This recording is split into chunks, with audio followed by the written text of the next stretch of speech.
Hi friends, Siragadikka ஆசை இன்னைக்கான episode என்னென்னு கேட்குறதுக்கு நீங்கள் ரெடியா? நானும் சொல்கிறதுக்கு ரெடி. முத்துமினா லவர்ஸ். அப்போ ஸ்ருதி வந்து பக்கத்தில் சொல்கிறாங்க, கெட்டுப்போன பாலில் போட்டால் உங்களுக்கு உடம்பு சரியில்லாமல் ஆகிடும், ஹாஸ்பிட்டலில் அட்மிட் பண்ண வேண்டியதாக இருக்கும் அப்படின்னு சொல்லி.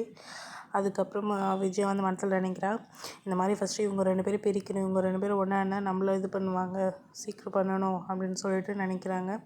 அதுக்கப்புறமா அந்த பேர் வைக்கிறவங்க ஜோஷியர் வந்துடுறாங்க வீட்டுக்கு.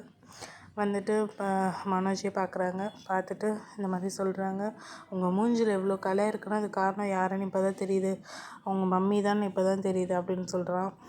அப்படியே அவங்க 2 பேரும் முகத்தை பார்த்து சிரிச்சுக்கிறாங்க நல்லா. அம்மாவோட மனோஜோட கீ எங்கே இருக்குன்னு தெரிஞ்சிச்சுட்டா அவனுக்கு, அதான்டா இவ்வளோ ஐஸ் வைக்கிறான் அப்படின்னு சொல்லிட்டு 2 பேரும் பேசி சிரிக்கிறாங்க.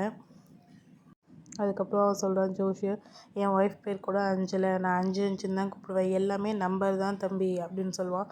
சரி வாங்க வந்து உட்காருங்கன்னு சொல்லுவாங்க. அதுக்கப்புறம் நீங்கள் இந்த சைடு உட்காருங்க, நான் அந்த சைடு உட்காருறேன் அப்படின்னு பார்த்துட்டு வாட்ச் பார்த்துட்டு டைம் ஆனதுக்கப்புறமா பேச ஸ்டார்ட் பண்ணுவாங்க. ஒரு 2 பேரும் முகம் பார்த்து அப்படின்னு சொல்லிப்பாங்க. அதுக்கப்புறம் எல்லோரும் பேர்லாம் யோசிப்பாங்க, ஒரு நல்ல பேராக சொல்லுங்கள் அப்படின்னு சொல்லிட்டு. அதுக்கப்புறம் ரோஜா இல்லம் அப்படின்னு சொல்லுவாங்க. அதுக்கப்புறம் நல்லா இருக்கே, நல்லா இருக்கே அப்படின்னு சொல்லிட்டு எல்லோரும் பேசிப்பாங்க. அப்புறம் பேசிகிட்டே இருக்கும்போது இப்போ கூட சொல்லுவாங்க, முத்து வந்து சொல்லுவான், நல்லா இருக்க பேர், இப்போ கூட நான் மீனா பேரில் தான் அந்த பேர் வச்சுருக்கீங்க, நல்லா வாசனமா அப்படின்னு சொல்லிட்டு கிண்டல் பண்ணுவாங்க. அதுக்கப்புறம் உங்கள் ஃப்ரெண்டு விஜயா ஃப்ரெண்டு வருவாங்க. அப்புறம் வீடெல்லாம் சுற்றி பார்க்கலான்னு சொல்லிட்டு, அதுவும் நல்லாயிருக்கு, இந்த பேர் நல்லாயிருக்கு அப்படின்னு சொல்லுவாங்க. அப்புறம் ஓடி வந்து முத்து சொல்லுவான், இது மீனா ஷாப்போட பேர், பூ மாதிரி வாசனையாக இருக்கும் அப்படின்னு சொல்லி கிண்டல் பண்ணுவான். அப்புறம் மனோஜில் இந்த பேர் வேண்டவே வேண்டாம், உடனே மாற்றுங்க அப்படின்னு சொல்லிட்டு கிட்ட போய் ஜோஷியர் கிட்ட சொல்லிடுவான். அதுக்கப்புறம் யோசிப்பாங்க,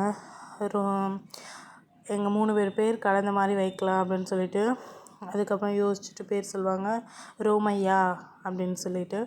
அதுக்கப்புறம் இவங்களோட பேமெண்ட் வந்து 25,000 அப்படின்னு சொல்லிட்டு பே பண்ணுவாங்க. முத்து வந்து கேட்பான், 3 எழுதிக்கு 25,000 அப்படின்னு சொல்லி. ஒரு நிமிஷமும் எனக்கு காசு அப்படின்னு சொல்லுவாங்க. அடுத்து பேய் இருக்கா இல்லையா செக் பண்ணுறதுக்காக ஆள் வராங்க. ஐயோ எனக்கு பேய்னா பயம்ப்பா அப்படின்னு சொல்லிட்டு அவங்க ஃப்ரெண்டு போவாங்க, விஜயா ஃப்ரெண்டு. அதுக்கு இவ்வளோ நாள் எங்கள் அம்மா கூட இருக்கீங்க, எப்படி ஆகிட்டு உங்களுக்கு பேய்னா பயம்னு சொல்கிறீங்க அப்படின்னு சொல்லி முத்து கிண்டல் பண்ணுவான். விஜயா மூஞ்சி நீங்கள் பார்க்கணும், ரொம்ப கேவலமாக இருக்கும்.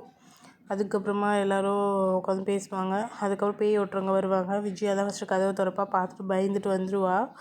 இதுதான் இன்றைக்கான எபிசோட் காட்டுறாங்க. தேங்க்யூ. நம்மளோட சேனல் சப்ஸ்கிரைப் பண்ணுங்கள். ரோமையா பேர் யாருக்கெல்லாம் பிடிச்சிருக்கோ லைக் பண்ணுங்கள். தேங்க்யூ.